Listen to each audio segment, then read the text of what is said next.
Hey, what's up everybody? Glad y'all tuned in to Conquest. So I just wanted to show off the two vehicles that are my passions. So if you can't tell by the name of the channel, we are working with a Honda Prelude and a Chrysler Conquest, makes up Conquest. So I just want to kind of detail why I like the cars and just give you a background on the both cars. You know, this will be the first official video of the channel, showing off the history of the cars, where I got them, how long I've had them, and all that good stuff. But yeah, this is where we're at. So I got these two babies, so let's get started. So the first thing we're going to do, we're going to get these doors raised, and we're going to pull each car out, get some sunshine on them, get them side by side, take a look at both of these cars, and do a quick walk around of both of them outside. And here we go.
Alright, so let's start with why a Chrysler Conquest.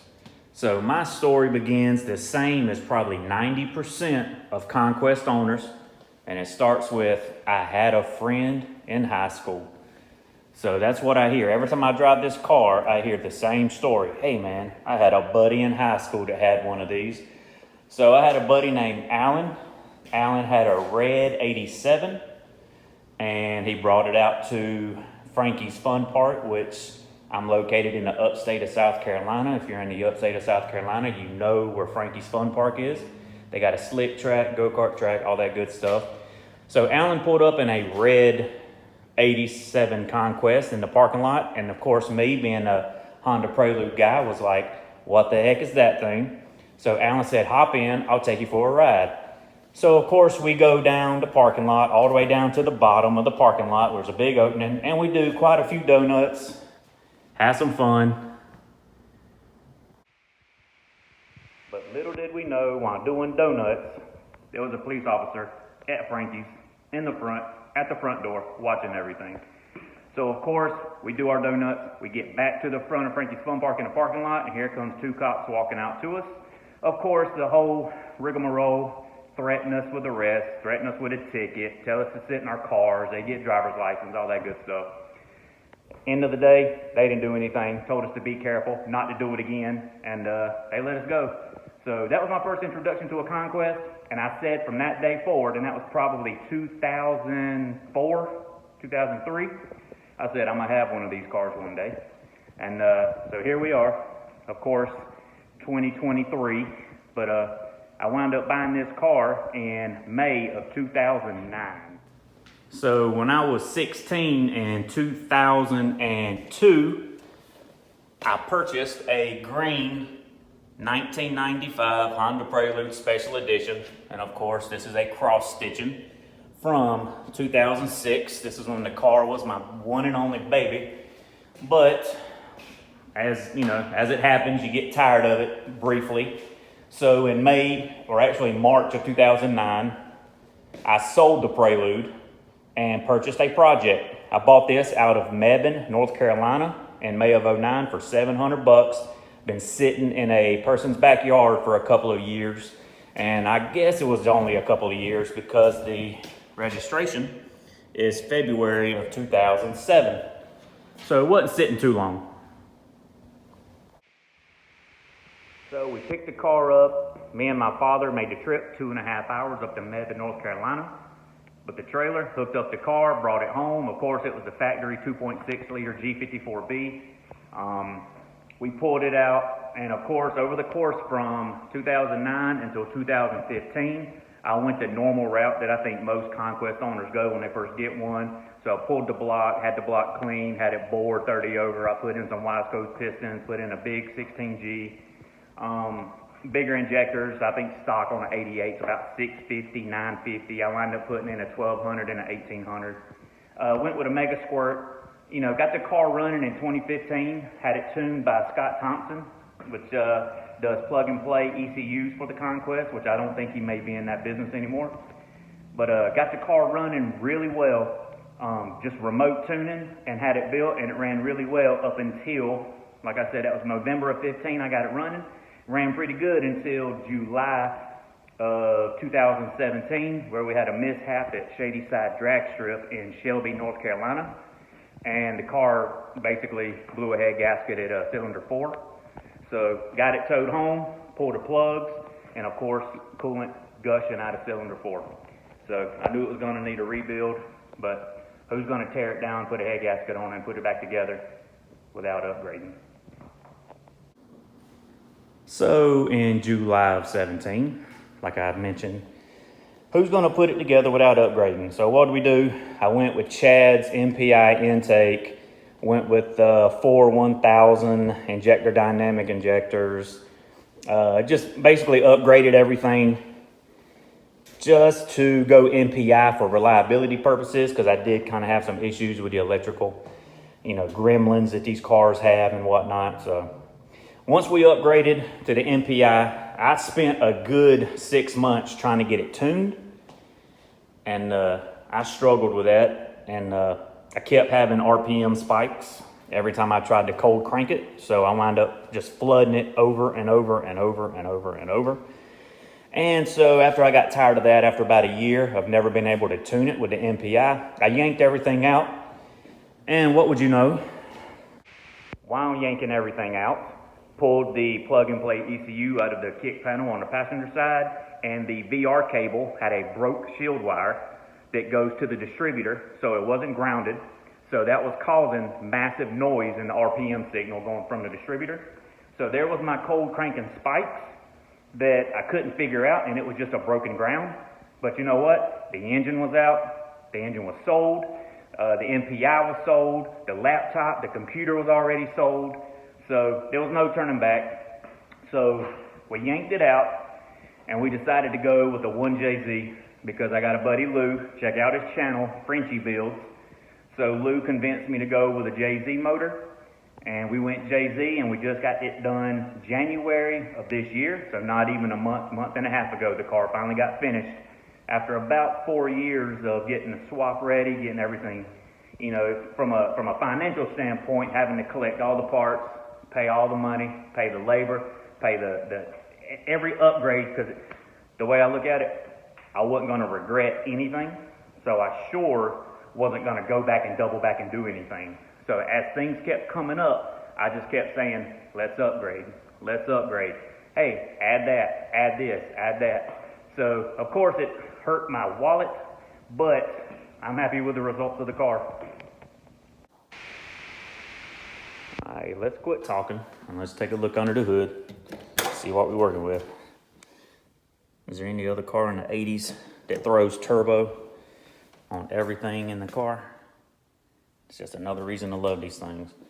So of course the seats are reupholstered. These are 86, 87 leather seats. They just got recovered in gray and tan, or gray and black, I should say. So let's take a look at the final results from May 2009 until now. So it's been a long road, but I'm fairly happy with how it turned out. It's really clean. And just a little tidbit of information. This blue is Electron Blue Pearl, which was a factory color on 2001 Honda Preludes. And remember, this is a 1995, not a 2001. I'm not really a fan of the 5th gen body styles, but I'm extremely passionate about the 4th gens. But I did like the color. So this is just a little throwback to my first love which may sound a little strange, but it is what it is. So this is had to mix a little Prelude in with my Conquest. So that's the story on the blue engine bay. That's why it's blue, which I think has got a nice contrast. Silver with the blue. So we went with a 1JZ non-BBTI, and we've got a fully built R154 behind it with all Marlin Crawler internals. Went with a Borg S366 with a T4 divided manifold. Of course, we've got the tile wastegate. Got our universal catch can that came off eBay. We're running 1300 cc injectors from Drift Motion, which Drift Motion provided a lot of things for this car, so I appreciate them being a good resource. Got our HKS blow-off valve. Got our air motor fuel pressure regulator. Got the MKS Motorsports reservoir tanks right here that really cleans up the engine bay. And of course we got our Titan cam gears right here with our Greddy timing belt and clear cover, just to make it look clean. And of course, you can't make videos without children being present. They love to see what Dad's doing, and they enjoy Dad's race car. At least I hope they do. Evan, you like Dad's race car? Yeah, Kinda, yeah. Spend a lot of money for that kinda, so it is what it is. So now I'm gonna hand off the camera to my sidekick since he randomly came in here, so I'm gonna put him to work. So I'm gonna hand it to Evan. So Evan, you can be my cameraman here. Hold that, gotta get your hand out of the way of it. All right, so just follow me. So all the work, most of the work was done by Team Rocket Auto out of Hamilton, Ohio. I took the car to them in March of 2022 and picked it up in January 2023, not even a month and a half ago. So I dropped the car off in March, and we already had the loan block and the transmission in the car, and that was it. Didn't have any manifolds, no wiring, no nothing. So that's where we left the car, and it took them 11 months, and we kept up the invoice, kept that balance at zero. As they worked, we paid. As they worked, we paid. And so got the final bill. We had it tuned at Exigent Solutions in Hamilton, Ohio as well. They tuned it. The car made 617 to the wheel at 26 pounds of boost. It also made 750 at 35 pounds, which that 35 is, that's a one-time thing. We're not going back there. It's a stock bottom end. So the car right now is set strictly on wastegate pressure. So it's at 26 pounds. That's the lowest boost it'll make at this point. So that's where we're at. Car is tuned on E85. So fortunately, I've got an E85 gas station in Spartanburg 1, Spinks on Pine Street. That's the only place I can get fuel for this thing. So here's one of my favorite parts about the car, the Haltech IC7, which replaced my stock gauges. And of course, as you can tell, I broke that, so got to get another one. Aeromotive A1000 fuel pump, obnoxious. So just remember that before you buy one. I got to figure out a way to tone that down. So here's the Haltech, and I usually keep it on this dash display right here. This is the one I like. Let's turn it over just for a minute.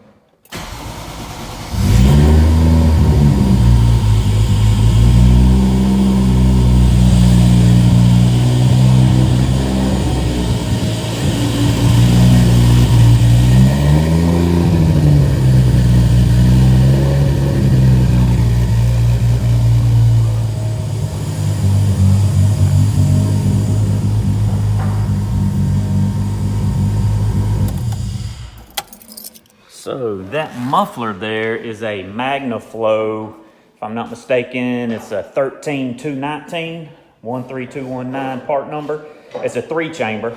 I didn't want to go with a straight through because this car was a straight 3-inch when I got it back last month, and not for me. So we went with something a little bit quieter. Maybe I'm old. I'm 38. Car was loud. All right, so that is a quick rundown of the car. So pulled it outside.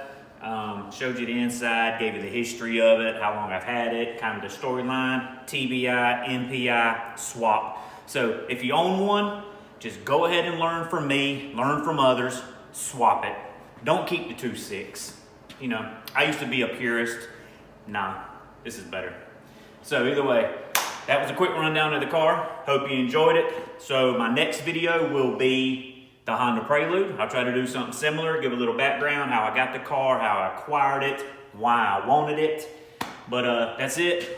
I hope you enjoyed it. And let me thank my cameraman here for being my helper. And Evan, what do they say at the end of every YouTube video? Cut. They say something else. Subscribe. Like and subscribe. So, appreciate it. See y'all soon.